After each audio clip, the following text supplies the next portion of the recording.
त्रियान बुद्ध धर्ममा त्रियान भन्दाखेरि श्रावकयान, प्रत्येक बुद्धयान र थेरवादी पाली अभिधम्ममा सम्यक सम्बुद्धयान भन्छ। In Buddha Dharma, when we speak of the Triyan or the three vehicles, it includes Shravakyan, Pratyek Buddhayan, and what is called Samyak Sambuddhayan in the Theravadi Pali Abhidhamma or Bodhisattvayan in Sarvastivāda. But the word Bodhisattvayan can also be found in the texts of the Theravadi school. Thus there are these three yans or vehicles in Buddha Dharma, and this classification brings out a subtle point. The Bodhi or enlightenment in Shravakyan is called Shravak Bodhi.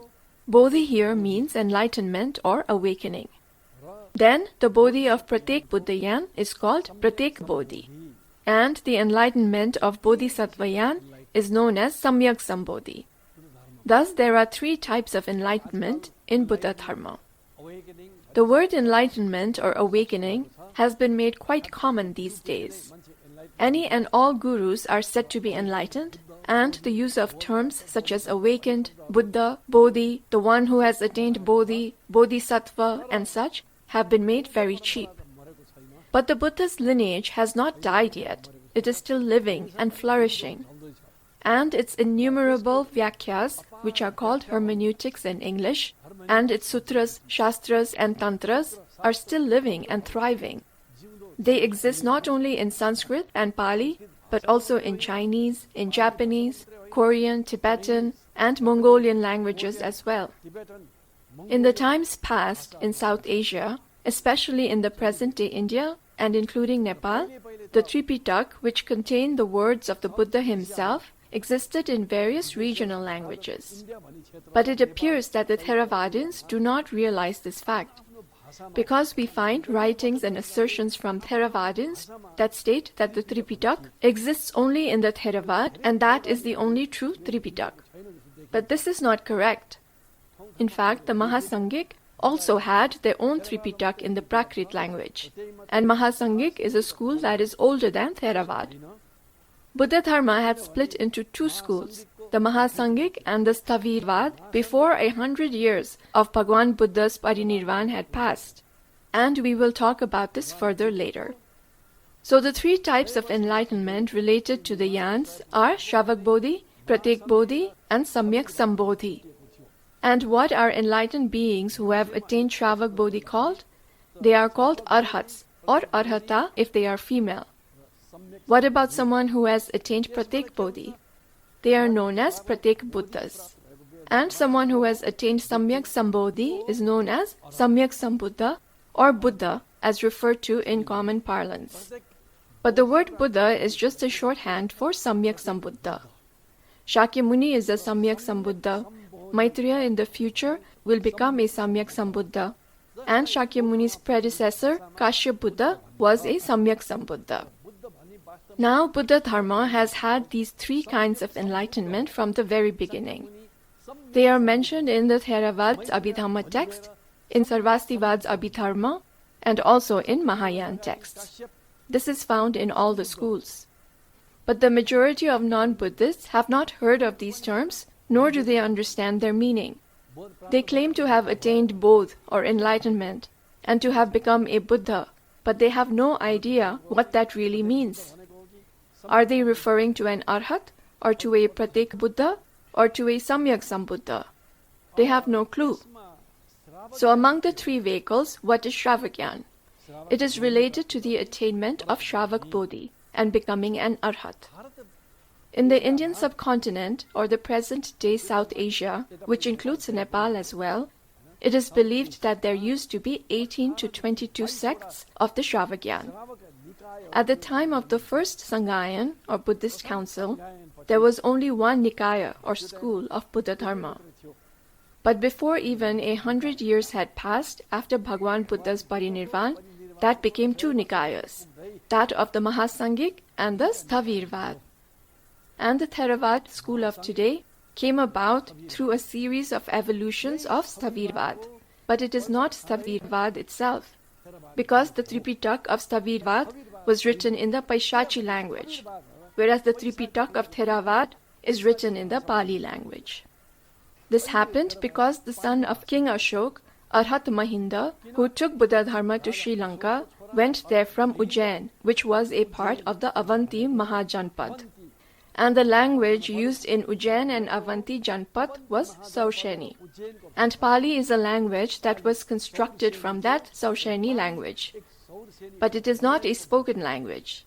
People did not converse in Pali, similar to how Sanskrit is not used in general conversation. There might have been some families who conversed in Sanskrit, but Sanskrit and Pali were not used commonly as a language spoken by the entire country. र महासङ्गिक स्थविरवाद स्थविरवादको भाषा पैसाची उनीहरूको त्रिपिटक पैसाचीमा लेखेको थियो तर अहिले त्यो हरायो पैसाची किन भनेको भन्दाखेरि Now let's get back to Mahasangik and Sthavirvad. Thus, the Sthavirvad's Tripitak was written in the Paishachi language, but it has already disappeared now. The language was called Paishachi because it was a common language spoken by the common people. It was Bhagwan Buddha's instruction that his teachings should be written in the native language of the place it was disseminated to. Actually, what he said was that it should be spoken or taught in the native language. The teachings were only written down later after him. And the Tripitaka of the Mahasangik school was written in the Prakrit language. There is an interesting point here.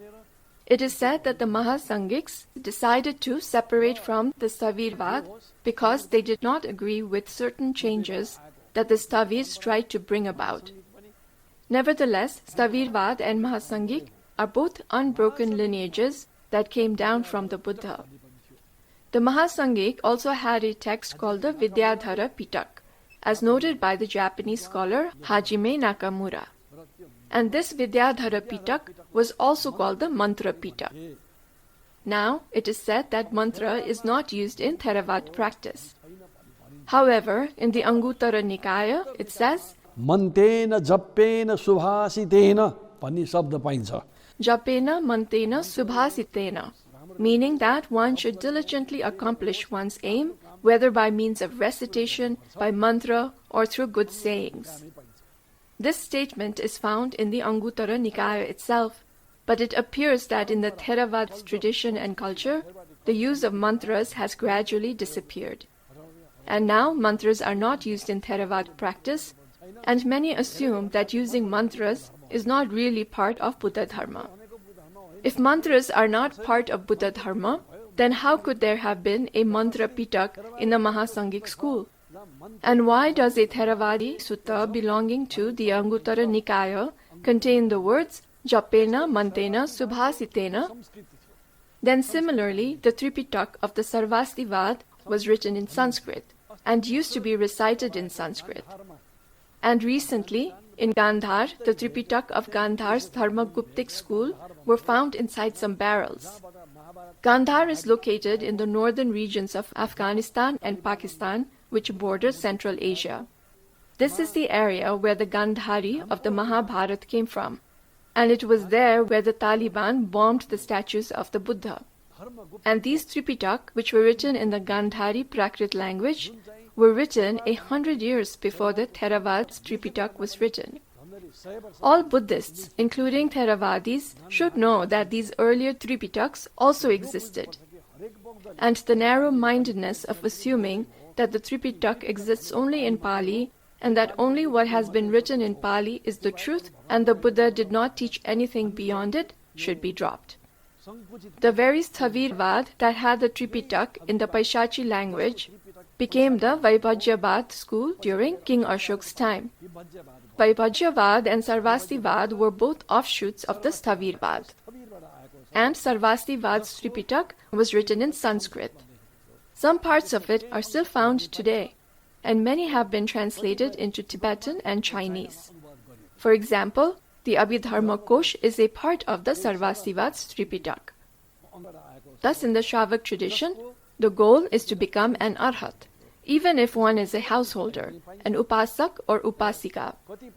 Now, in the Theravada tradition, a householder can attain up to the Anagami or once returner stage, but in order to continue on to become an Arhat, one has to become a bhikshu or fully ordained monk. Otherwise, it is believed that they will die after becoming an Anagami. But there is no such belief in the Sarvastivada and other traditions, that one has to be a bhikshu or fully ordained monk or a bhikshuni or fully ordained nun in order to become an Arhat. And please remember that there were bhikshunis as well, even during the time of the Buddha. And even to this date, the Dharma-Guptic tradition, whose Tripitak was written 100 years earlier than the Theravadas, still has a Sangha of bhikshunis in Taiwan, whose lineage remains unbroken. In the Theravada, the Sangha of bhikshunis has already died out and does not exist anymore. It is interesting to note here that when a few Anagarikas or nuns who are not fully ordained went from Nepal to Taiwan to take the bhikshuni ordination there and came back, the Theravadi monks here did not accept them, even though they too are Shravagyan. And the vows taken by everyone who is ordained are Shravagyan vows. There are no separate precepts in the Mahayana for ordination. Shil or precepts and samvard or vows all fall under Shravagyan, and Shravagyan is in fact a part of Mahayana. Sarvastivada and Dharma-Guptic are both Shravagyan schools. And, as I just said, the Dharma-Guptic school still has a living Sangha of fully ordained nuns in Taiwan. They may also exist in China, but I am not familiar with that. But since the Taiwanese are also ethnically Chinese, and cultural exchanges happen between the two, there might very well be. So, the goal of Shravagyan is to become an Arhat. And what is practiced in the process of becoming an Arhat? The Noble Eightfold Path. And what is the essence of the Noble Eightfold Path? Shamatha and Vipassana. Or to put it another way, it is Pragya, Samadhi and Shil.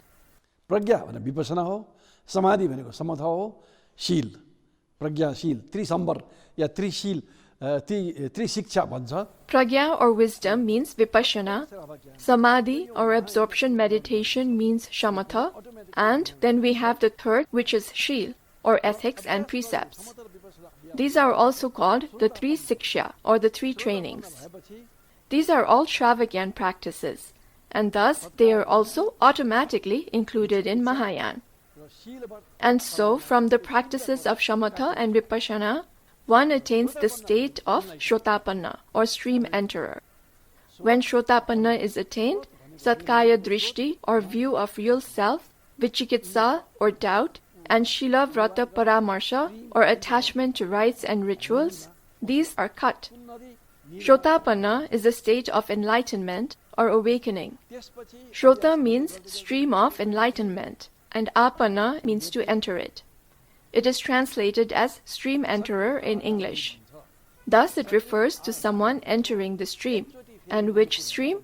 That which takes one towards enlightenment. After one attains this stage and continues practicing, one becomes a Sakritagami or once returner. Sakritagami means that they will return to a human life one more time, which will be their final birth. The last birth here means it is their last birth as a human, and not liberation. Just because they are not born as a human again, does not mean that they are completely liberated. They could still be born as a god. In the stage of Sakritagami, Dvesh or aversion and Rag or attachment, and all other subsets of these two are weakened. Dvesh refers to anger, irritation, dislike, and such. These all fall under Dvesh. They are branches of Dvesh.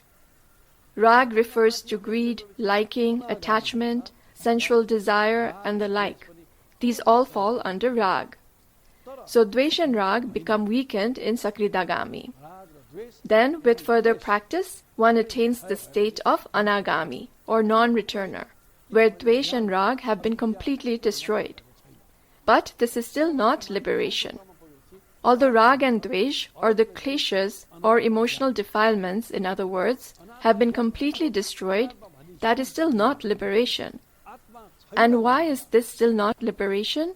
Because avidya, or ignorance or nescience, has not been fully destroyed as yet. And after that, with further practice, one becomes an arhat. An arhat realizes anatma gyan, or has the realization of non-self. Here, anatma gyan does not mean realizing anatma as an entity in itself, but rather it is realizing that there is no atma, or really existing self. And this is realized in a complete way at this stage. I forgot to explain what Satkaya Drishti, Vichikitsa and Shila Vrata Paramarsha are earlier. Satkaya Drishti is holding beliefs such as this body is Atma, or there is Atma within the body, or that Vedana is Atma, or I am Vedana, or I am this Chitta or mind, etc. So these beliefs are destroyed at the stage of Shrotapanna. But still, a complete realization of Anatma Gyan or non-self has not happened as yet. It is only at the stage of Arhat that Anatma Gyan has been completely realized, and one is liberated from the cycle of rebirth after becoming an Arhat. And except for the karmas that have already accumulated prior to attaining Arhathood, no new karma is generated no matter the activity they engage in. However, they do have to experience the ripening of karmas that were previously accumulated, even as an arhat. That is why there are various stories about arhats experiencing hardship. But let's not go into those now, as it will take up time.